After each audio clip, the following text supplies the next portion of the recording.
Hello, welcome to law excellence. ఇవాల్టి వీడియోలో మనం కాంపిటేటివ్ ఎగ్జామ్స్కి ఉపయోగపడేటటువంటి ఈనాడు, సాక్షి మరియు నమస్తే తెలంగాణ పేపర్స్లోని ఇంపార్టెంట్ కరెంట్ అఫైర్స్ గురించి డిస్కస్ చేసుకుందాం. ఇవాల్టి మన ఫస్ట్ ఆర్టికల్ వచ్చేసి ఆర్థికంగా వెనుకబడినటువంటి వర్గాలు అంటే ఈడబ్ల్యూఎస్కి తీసుకొచ్చినటువంటి రిజర్వేషన్ల గురించి. రీసెంట్గా ఆర్థికంగా వెనుకబడినటువంటి వర్గాలకు సంబంధించి 10% రిజర్వేషన్లను కల్పిస్తూ 103వ రాజ్యాంగ సవరణ చట్టాన్ని తీసుకురావడం జరిగింది. అయితే కొన్ని రాష్ట్రాలు ఇప్పటికే ఈ 10% కోటాని అమలు చేస్తూ ఉన్నాయి. అయితే రీసెంట్గా దీన్ని అనుమతిస్తున్నటువంటి 103వ రాజ్యాంగ సవరణ అన్నది 1992వ సంవత్సరంలో సుప్రీంకోర్టు విధించినటువంటి 50% కోటా పరిమితి ఏదైతే ఉందో దాన్ని అతిక్రమిస్తోంది అనేసి రీసెంట్గా ఒక కేసు రావటం జరిగిందనమాట. దీనికి సంబంధించి ఈ ఈడబ్ల్యూఎస్ రిజర్వేషన్ దేనికి వర్తిస్తుంది? ఆర్థికంగా బలహీనంగా ఉన్నటువంటి వర్గాలకి ప్రభుత్వ ఉద్యోగాలు మరియు విద్యా సంస్థల సీట్లలో 10% కోటా ఇవ్వటానికి గాను కేంద్రం రాష్ట్రాలకి ఈ 103వ రాజ్యాంగ సవరణ చట్టం అనేది అనుమతిస్తోంది. దీనికి సంబంధించి 5 న్యాయమూర్తుల ధర్మాసనం 50% కోటా పరిమితిని ఇది అతిక్రమిస్తోందా లేదా అన్నటువంటి దాన్ని తేల్చనుంది. ఇందిరా సహానీ కేసు అనేది మనకి తెలుసు. ఈ ఇందిరా సహానీ కేసులో 50% కోటాని నిర్దేశించటం జరిగింది. అయితే ఇప్పుడు దీన్ని అతిక్రమిస్తోందా లేదా అన్నటువంటిది ఈ జడ్జెస్ బెంచ్ ఏదైతే ఉందో వీళ్ళు తేల్చబోతూ ఉన్నారు. దానికి సంబంధించినటువంటి ఆర్టికల్ ఇదనమాట. దీనికి సంబంధించిన క్వశ్చన్ చూడండి. రిజర్వేషన్లకి సంబంధించి 50% కోటా పరిమితి గురించినటువంటి సుప్రీంకోర్టు పేరేమిటి? ఇందిరా సహానీ కేస్. ఈ ఇందిరా సహానీ కేసు ఏదైతే 1992వ సంవత్సరంలో జరిగిందో ఇందులో సుప్రీంకోర్టు మాట్లాడుతూ 27% కోటాని బ్యాక్వర్డ్ క్లాసెస్కి ఇస్తూ 10% కోటాని ఎకనామికల్గా బ్యాక్వర్డ్ క్లాసెస్కి ఇవ్వటాన్ని కొట్టివేయటం జరిగింది. అందులో భాగంగానే కంబైన్డ్ రిజర్వేషన్ బెనిఫిషియరీస్ కింద మొత్తం ఇండియా పాపులేషన్లో ఇచ్చేటటువంటి బెనిఫిట్స్ అంటే రిజర్వేషన్స్ 50% మించకూడదు అనేసి చెప్పటం జరిగింది. ఆర్థికంగా బలహీన వర్గాలకి ప్రభుత్వ ఉద్యోగాలు విద్యా సంస్థల్లో 10% రిజర్వేషన్ని కల్పిస్తూ తీసుకొచ్చినటువంటి రాజ్యాంగ సవరణ చట్టం ఏది? ఏ చట్టం? 103వ రాజ్యాంగ సవరణ చట్టం, 103rd కాన్స్టిట్యూషనల్ అమెండ్మెంట్ యాక్ట్. ఏ సంవత్సరంలో ఇది కాన్స్టిట్యూషనల్ అమెండ్మెంట్ యాక్ట్గా మారింది? 2019వ సంవత్సరంలో 103rd కాన్స్టిట్యూషనల్ అమెండ్మెంట్ యాక్ట్ కింద 10% రిజర్వేషన్ని ఈడబ్ల్యూఎస్కి ఇవ్వటం జరిగింది. మన నెక్స్ట్ ఆర్టికల్ వచ్చేసి మనం ప్రతి సంవత్సరం మార్చి 14వ తేదీని నదుల కోసం అంతర్జాతీయ కార్యాచరణ దినోత్సవంగా లేదా international day of action for రివర్స్గా మనం జరుపుకుంటాము. దానికి సంబంధించింది ఈ ఆర్టికల్. భారతదేశంలో అందుబాటులో ఉన్నటువంటి నీటి వనరుల్లో కేవలం 28% మాత్రమే వినియోగిస్తూ మిగిలినటువంటి 72% సముద్రాల పాలు చేస్తూ ఉన్నాము. వర్షపు నీటిని ఒడిసిపట్టేందుకు పురాతన కాలంలో తవ్వినటువంటి మెట్ల బావులు, చెరువులు, పుష్కరణులు ఇలాంటి సాంప్రదాయ నీటి సేకరణ నిర్మాణాలు ఇప్పటికీ ఉపయోగపడుతున్నాయి. కానీ వాటిని సంరక్షించటంలో మాత్రం నిర్లక్ష్యం అనేది ఉంది. నదీ సంరక్షణ కోసం మధ్యప్రదేశ్ ప్రభుత్వం అన్నది 2016 డిసెంబర్ నుంచి 2017వ సంవత్సరం మే వరకు అధికారికంగా నర్మదా సేవా యాత్ర అనేటటువంటి దాన్ని నిర్వహించటం జరిగింది. ఈ యాత్రలో జన్ అభియాన్ పరిషత్, మధ్యప్రదేశ్ వాటర్ బోర్డ్, ఆర్థిక గణాంక శాఖలతో పాటు వాలంటీర్లు, భక్తులు పాల్గొని నర్మదా నదిలో ఉన్నటువంటి వ్యర్థాలని తొలగించటంతో పాటు నదికి 2 వైపులా కూడా దాదాపు 3,350 కిలోమీటర్ల విస్తీర్ణంలో మొక్కలు నాటే కార్యక్రమాన్ని చేపట్టారు. పర్యావరణం, జీవనోపాధి పరిరక్షణలో నదుల ప్రాధాన్యం వల్ల అంతర్జాతీయ నదుల సంఘం అనేది ప్రతి సంవత్సరం ఈ మార్చి 14వ తేదీని నదుల కోసం అంతర్జాతీయ కార్యాచరణ దినోత్సవంగా నిర్వహిస్తోంది. నదీ పరిరక్షణ యొక్క ప్రధాన లక్ష్యాలేంటి? 1. విధ్వంసక నీటి అభివృద్ధి ప్రాజెక్టులకు వ్యతిరేకంగా నిరసనను తెలపటం. 2. సాంప్రదాయ నీటి సేకరణ నిర్మాణాల యొక్క పునరుద్ధరణ, వాటి యొక్క నిర్వహణ మరియు వ్యర్థాల నిర్మూలన. వీటికి అనుగుణంగానే 2011వ సంవత్సరంలో భారత ప్రభుత్వం అనేది నేషనల్ మిషన్ ఫర్ గంగా అనేటటువంటి పథకంతో గంగా నదిని వ్యర్థాల నుంచి ప్రక్షాళించటంతో పాటు దాని పునరుద్ధరణకు కృషి చేసింది. నదుల పరిరక్షణలో భాగంగా ప్రతి సంవత్సరం మనం నవంబర్ 4వ తేదీని జాతీయ నదీ దినోత్సవంగా నిర్వహిస్తారు. నేషనల్ రివర్ డే అంటాము. ఈ రోజున కొన్ని రంగాల ప్రముఖులను ఆహ్వానించి ప్రజల భాగస్వామ్యంతో ఉత్సవాలని జరుపుతూ ఉన్నారు. వీటిలో ముఖ్యంగా గంగా నదికి సంబంధించినటువంటి చరిత్ర, ఇతిహాసాలు, జానపదాలు లాంటి వాటి అంశాల మీద పోటీల్ని నిర్వహించటం జరుగుతోంది. ఇలా నదీ పరిరక్షణలో భాగంగా ప్రజలు కూడా తమ వంతు బాధ్యతగా నీటిని వృధా చేయకుండా పొదుపుగా వినియోగించాల్సినటువంటి అవసరం ఉంటుంది. పర్యావరణ హితకరమైనటువంటి ఉపకరణాలని వినియోగించాలి. నదుల్లో ప్లాస్టిక్ వ్యర్థాలు చేరకుండా జాగ్రత్త పడాలి. చెట్లను నాటడం ద్వారా భావితరాలకి కరువు కాటకాల నుంచి అలాగే వాతావరణ మార్పులు లాంటి చాలా ఉపద్రవాల నుంచి కాపాడొచ్చు. ప్రజల భాగస్వామ్యం లేకుండా నదుల పరిరక్షణ, పర్యావరణ పరిరక్షణ, సుస్థిరమైనటువంటి అభివృద్ధి సాధించటం చాలా కష్టం అనేసి ఆర్టికల్లో చెప్తూ ఉన్నారు. దీనికి సంబంధించి క్వశ్చన్ చూడండి. International day of action for rivers లేదా నదులకు నిర్వహించే అంతర్జాతీయ కార్యాచరణ దినోత్సవాన్ని ఎప్పుడు జరుపుకుంటాము? ఈ సంవత్సరం ఇతివృత్తం ఏమిటి? మార్చి 14వ తేదీని మనం international day of action for రివర్స్గా జరుపుకుంటాము. ఈ సంవత్సరం ఇతివృత్తం వచ్చేసి నదుల హక్కులు అనేటటువంటి ఇతివృత్తం. ఇంగ్లీష్లో రైట్స్ ఆఫ్ రివర్స్ అన్నది ఈ సంవత్సరం థీమ్. మన నెక్స్ట్ ఆర్టికల్ వచ్చేసి రాష్ట్ర ఎన్నికల కమిషనర్ తొలగింపు ప్రక్రియ గురించి. రాష్ట్ర ఎన్నికల కమిషనర్ని తొలగించాలి అంటే అదేం ఆషామాషీతో కూడుకున్నటువంటి వ్యవహారం అనేది కాదు. హైకోర్టు న్యాయమూర్తిని తొలగించడానికి ఎలాంటి నిబంధనలను పాటిస్తారు? రాష్ట్ర ఎన్నికల కమిషనర్ని తొలగించాలి అన్నా కూడా అవే నిబంధనలను పాటించాల్సి ఉంటుంది. రాష్ట్ర ఎన్నికల కమిషనర్కి సంబంధించి తొలగింపు ప్రక్రియ గురించి చెప్పేదేంటి? ఆర్టికల్ 243 సబ్ క్లాజ్ 2 అన్నది రాష్ట్ర ఎన్నికల కమిషనర్ యొక్క నియామకం మరియు తొలగింపు ప్రక్రియని గురించి చెప్తుంది. ప్రస్తుతం గోవాలో ఆ రాష్ట్ర న్యాయశాఖ కార్యదర్శికి రాష్ట్ర ఎన్నికల కమిషనర్గా అదనపు బాధ్యతలు అప్పగించటం జరిగింది. దాన్ని సవాలు చేస్తూ సుప్రీంకోర్టులో దాఖలైనటువంటి ఒక కేసులో సుప్రీంకోర్టు ఈ విషయాల్ని చెప్పిందనమాట. దీనికి సంబంధించి క్వశ్చన్ చూడండి. స్టేట్ ఎలక్షన్ కమిషనర్ లేదా రాష్ట్ర ఎన్నికల కమిషనర్ని తొలగించటం మరియు నియామకం గురించి తెలిపేటటువంటి అధికరణ ఏది లేదా ఆర్టికల్ ఏది? ఏ ఆర్టికల్? ఆర్టికల్ 243 సబ్ క్లాజ్ 2 అన్నది స్టేట్ ఎలక్షన్ కమిషనర్ యొక్క నియామకం మరియు తొలగింపు ప్రక్రియ గురించి తెలుపుతుంది. మన నెక్స్ట్ ఆర్టికల్ వచ్చేసి కేంద్ర సాహిత్య అకాడమీ అనువాద పురస్కారాల గురించి. 2019కి గాను కేంద్ర సాహిత్య అకాడమీ అనువాద పురస్కారాల్ని ప్రదానం చేయటం జరిగింది. ఇందులో భాగంగా ఏ రేవతి అనేటటువంటి ఆవిడ ఆంగ్లంలో రాసినటువంటి the truth about me A hijra life story అనేటటువంటి ఆటోబయోగ్రఫీని ఒక హిజ్రా ఆత్మకథ అనేటటువంటి దానిగా తెలుగులోకి సత్యవతి అనే ఆవిడ అనువదించటం జరిగింది. అందుకు గాను ఆమెకి కేంద్ర సాహిత్య అకాడమీ అనువాద పురస్కారం 2019కి సంబంధించి తెలుగుకి సంబంధించి పి సత్యవతి అనే ఆవిడికి ఈ పురస్కారం లభించింది. దీనికి సంబంధించి క్వశ్చన్ చూడండి.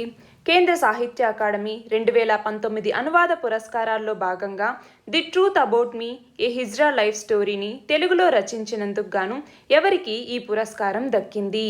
ఎవరికి? పి సత్యవతి అనేటటువంటి ఆవిడికి ఈ పురస్కారం అనేది దక్కింది.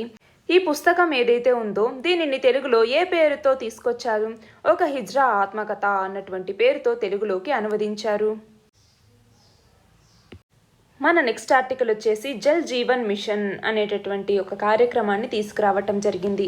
దీని కింద ఏంటి? 2024 కల్లా ప్రతి రూరల్ హౌస్ హోల్డ్కి కూడా ట్యాప్ వాటర్ కనెక్షన్ ఇవ్వాలి.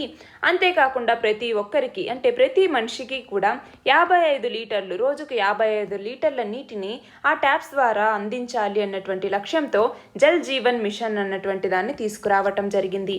ఈ జల్ జీవన్ మిషన్ కింద కేంద్ర ప్రభుత్వం అన్నది నీటిని పరీక్షించే ప్రయోగశాలల యొక్క సమగ్ర వివరాలతో కూడినటువంటి water quality information management system అనేటటువంటి ఒక ఆన్లైన్ పోర్టల్ని ప్రారంభించింది.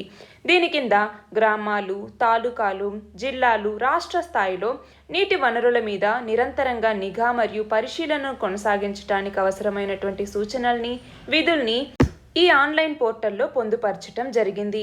దీనికి సంబంధించి ఏమేం సూచనలు చేసింది అన్నది ఇక్కడ ఇవ్వటం జరిగింది. ఏమేంటి? ఫీల్డ్ టెస్ట్ కిట్లను ఉపయోగించి గ్రామ పంచాయతీలు, అంగన్వాడీ కేంద్రాలు, పాఠశాలల్లో తాగునీటి నాణ్యతను పరీక్షించాలి.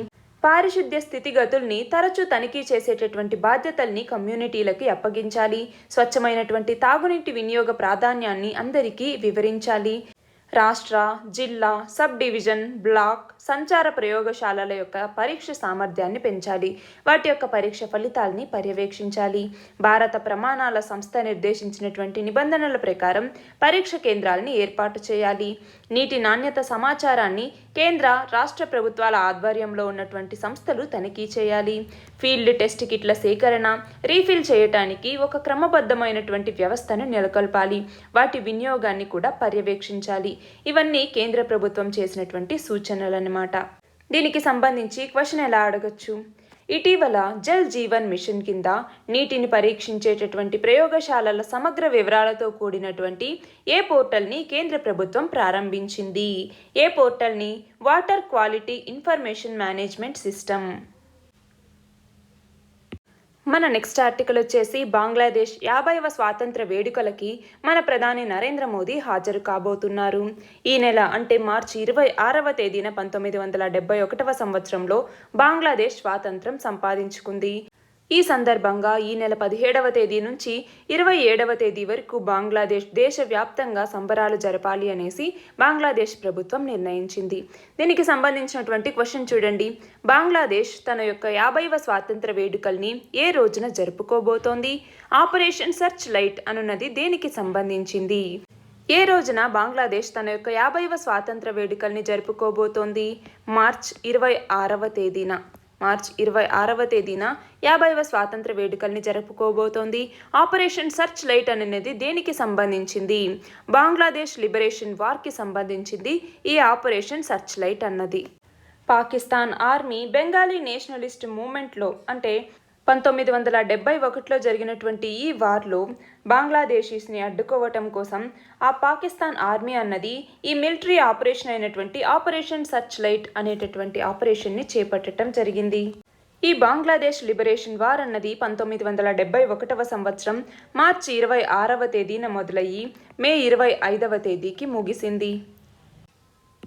మన నెక్స్ట్ ఆర్టికల్ వచ్చేసి అమెరికాకి సంబంధించిన జాన్సన్ అండ్ జాన్సన్ సంస్థ అభివృద్ధి చేసినటువంటి కోవిడ్-19 టీకాని హైదరాబాద్ కేంద్రంగా కార్యకలాపాలు సాగిస్తున్నటువంటి బయోలాజికల్ ఈ లిమిటెడ్ బిఈ అనేటటువంటి సంస్థ మన భారతదేశంలో ఈ కరోనా వ్యాక్సిన్ని తయారు చేయబోతోంది.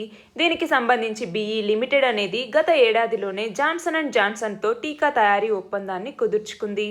ఇటీవల జరిగినటువంటి క్వాడ్ దేశాల సమావేశం ఏదైతే ఉందో చతుర్భుజ కూటమి సమావేశం, ఈ సందర్భంగా కోవిడ్-19ని ఈ 4 దేశాలు కూడా సంయుక్తంగా ఎదుర్కొనేటటువంటి అంశం ప్రస్తావనకి వచ్చినప్పుడు కరోనా టీకాని ఆగ్నేయాసియా దేశాల్లోని ఎంపిక చేసినటువంటి కొన్ని దేశాలకి సరఫరా చేయాలి అనేసి నిర్ణయించడం జరిగింది. దీనికి అనుగుణంగానే జాన్సన్ అండ్ జాన్సన్ టీకాని యుఎస్ ఇంటర్నేషనల్ డెవలప్మెంట్ ఫినాన్స్ అనేది ఎంపిక చేయటం జరిగింది.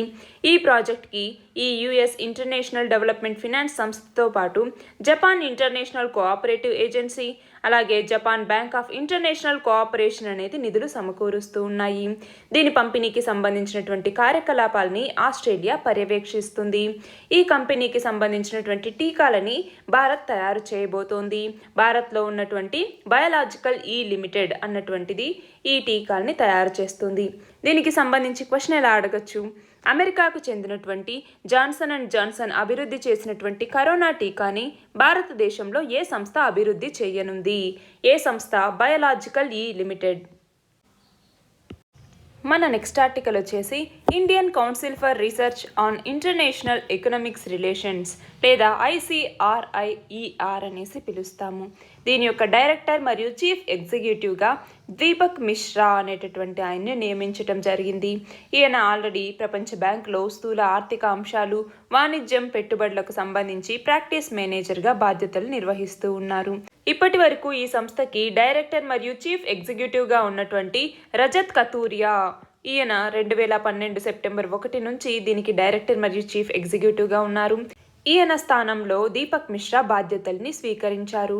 దీనికి సంబంధించి క్వశ్చన్ ఎలా అడగచ్చు?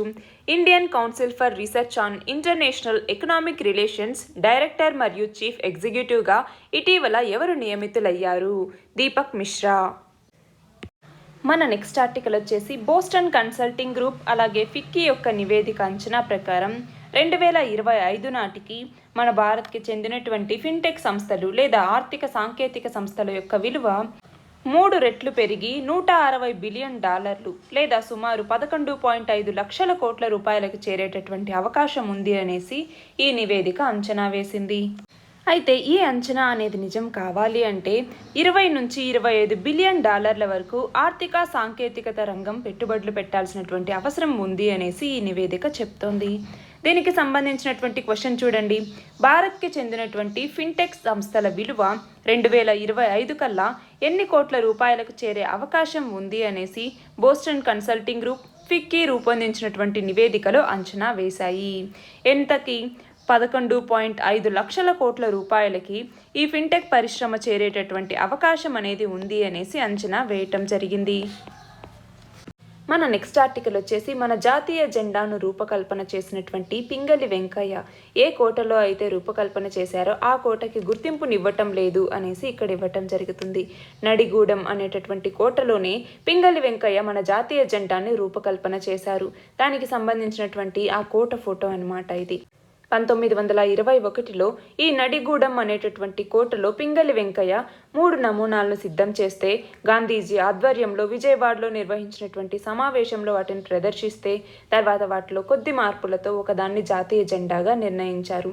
ఈ ఏడాదితో మన జాతీయ జెండాని రూపొందించి 100 ఏళ్లు పూర్తవుతున్నటువంటి సందర్భంగా ఈ కోటకి తగినంత గుర్తింపునిచ్చి మళ్ళీ భారత జెండా శతాబ్ది ఉత్సవాల్ని ఘనంగా నిర్వహించాలి అనేసి ఇక్కడ కోరుతూ ఉన్నారనమాట.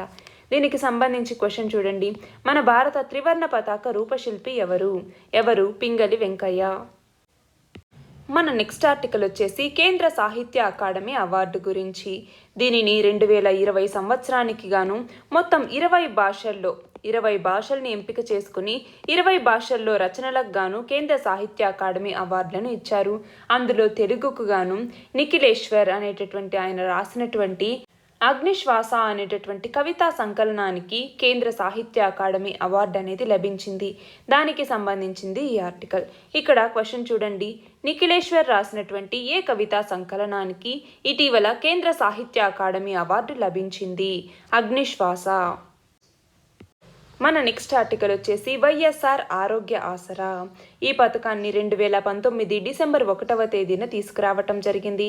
అప్పటి నుంచి ఈ సంవత్సరం ఫిబ్రవరి 28 వరకు అంటే ఫిబ్రవరి వరకు మొత్తం 15 నెలల కాలంలోనే దాదాపు 3.81 లక్షల మంది రోగులకి మొత్తం 235.46 కోట్ల రూపాయల మేర రాష్ట్ర ప్రభుత్వం ఆసరా కల్పించింది. ఈ వైఎస్ఆర్ ఆరోగ్య ఆసరా కింద ఆపరేషన్ పూర్తయిన తర్వాత రోగులు డిశ్చార్జ్ అయిన రోజుని వైఎస్ఆర్ ఆరోగ్య ఆసరా కింద డబ్బుల్ని వాళ్ళ యొక్క బ్యాంకు ఖాతాల్లో జమ చేస్తూ ఉన్నారు.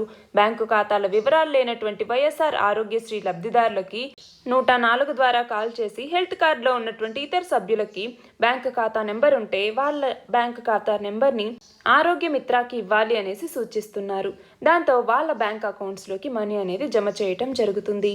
ఇలా మొత్తం ఈ 15 నెలల కాలంలో 3,81,723 మంది రోగులకి ప్రభుత్వం ఆసరా కల్పించింది. దీనికి సంబంధించి క్వశ్చన్ చూడండి.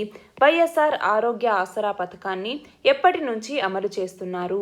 ఎప్పటి నుంచి? 2019వ సంవత్సరం డిసెంబర్ 1వ తేదీ నుంచి ఈ వైఎస్ఆర్ ఆరోగ్య ఆసరా పథకాన్ని అమలు చేస్తున్నారు. ఇవాల్టి మన లాస్ట్ ఆర్టికల్ వచ్చేసి రీసెంట్గా కేంద్ర ప్రభుత్వం అనేది 15 ఏళ్లు దాటినటువంటి అన్ని ప్రభుత్వ వాహనాలకి కూడా రెన్యువల్ అనేది ఉండదు. వాటి కోసం స్క్రాప్ పాలసీ లేదా తుక్కు పాలసీ విధానం అనేటటువంటి దాన్ని తీసుకురావటం జరిగింది. దానిని ఏప్రిల్ 1, 2022 నుంచి అమలు చేస్తాము అనేసి చెప్పటం జరిగింది. దానికి సంబంధించినటువంటి ఆర్టికల్ ఇది. దీనికి సంబంధించిన ముసాయిదాని కేంద్ర ప్రభుత్వం విడుదల చేసినటువంటి సందర్భంగా దానికి సంబంధించినటువంటి అభిప్రాయాన్ని 30 రోజుల లోపల తెలపాలి అనేసి సంబంధిత వర్గాలకి చెప్పటం జరిగింది. దీనికి సంబంధించిన క్వశ్చన్ చూడండి. 15 సంవత్సరాలకు పైబడినటువంటి వాహనాల పునరుద్ధరణ రద్దు చేస్తూ తీసుకొచ్చినటువంటి స్క్రాప్ పాలసీ దీనిని ఎప్పటి నుంచి అమల్లోకి తీసుకురాబోతున్నారు? ఎప్పటి నుంచి? 2022 ఏప్రిల్ 1వ తేదీ నుంచి ఈ స్క్రాప్ పాలసీని అమల్లోకి తీసుకురాబోతున్నారు. ఈ ముసాయిదా గనక అమల్లోకి వస్తే 15 సంవత్సరాలు దాటినటువంటి ప్రభుత్వ వాహనాలన్నింటినీ కూడా తుక్కుగా మార్చేయాల్సి ఉంటుంది. దాదాపు 1 కోటి వాహనాలు ఇలా స్క్రాప్గా మారేటటువంటి అవకాశం ఉంది అనేసి రోడ్డు రవాణా శాఖ చెప్తోంది. 20 సంవత్సరాలు దాటినటువంటి వ్యక్తిగత వాహనాలు, 15 సంవత్సరాలు దాటినటువంటి వాణిజ్య వాహనాలకి రిజర్వేషన్ని పునరుద్ధరించకుండా ప్రభుత్వం బడ్జెట్లో భాగంగా ప్రతిపాదించటం జరిగింది. పాత వాహనాలు తుక్కుగా మారితే కొత్త వాహనాలకి డిమాండ్ అనేది పెరుగుతుంది. దాంతో ఈ వాహన రంగంలో 10,000 కోట్ల రూపాయల పెట్టుబడులు వచ్చేటటువంటి అవకాశం అనేది ఉంటుంది అనేసి రోడ్డు రవాణా శాఖ చెప్పటం జరిగింది. ఈ పెట్టుబడుల కారణంగా దేశంలో 50,000 మందికి ఉపాధి అనేది లభిస్తుంది. అంతేకాకుండా కొత్త వాహనాల కంటే పాత వాహనాలు 10 నుంచి 12% ఎక్కువగా కాలుష్యాన్ని వెదజల్లుతాయి. వాటి కోసమే పాత వాహనాల మీద గ్రీన్ ట్యాక్స్ని కూడా విధించాలి అనేసి ప్రభుత్వం భావిస్తోంది. అంతేకాకుండా డీజిల్, పెట్రోల్ వాహనాల స్థానంలో సిఎన్జి, ఎల్పిజితో నడిచేటటువంటి హైబ్రిడ్ ఎలక్ట్రిక్ వాహనాల యొక్క వాడకాన్ని ప్రోత్సహిస్తాము అనేసి కేంద్ర రోడ్డు రవాణా శాఖ మంత్రి చెప్పటం జరిగింది. నిన్నటి క్వశ్చన్ వచ్చేసి ప్రపంచ ఆర్థిక వేదికకు చెందినటువంటి గ్లోబల్ యంగ్ లీడర్స్ జాబితాలో ఉన్న ఏకైక భారతీయ సెలబ్రిటీ ఎవరు? దీపికా పదుకొనే. ఇవాల్టి క్వశ్చన్ వచ్చేసి ఐవరీ కోస్ట్ తాత్కాలిక ప్రధానిగా ఎవరు నియమితులయ్యారు? దీని ఆన్సర్ కమెంట్ సెక్షన్లో ఇవ్వండి. కరెక్ట్ ఆన్సర్ రేపటి వీడియోలో చూద్దాం. All the very best and thank you very much.